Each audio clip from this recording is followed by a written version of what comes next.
అందరికీ నమస్కారము. శ్రీమద్ భాగవత మహాత్మ్యము నుంచి మొదటి అధ్యాయము. నారదుడు భక్తిదేవిని కలియుట. 2వ శ్లోకము. యం ప్రవజం తమనుపేతమపేత కృత్యం ద్వైపాయనో విరహకాతర ఆజుహావ పుత్రేతి తన్మయతయా తరవోభినేదుః తం సర్వభూత హృదయం మునిమానతోస్మి.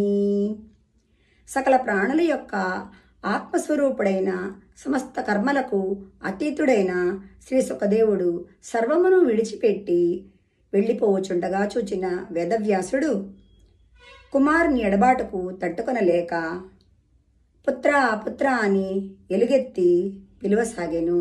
అంతటా సుకుని ఆత్మరూపములేగు వృక్షములు అతనికి బదులుగా ప్రతిధ్వనించుచుండెను.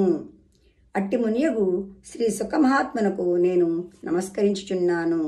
నైమిసారణ్యమునందు ఒకసారి మహాబుద్ధిమంతుడగు సూత మహాముని సుఖాసీనుడై ఉండెను.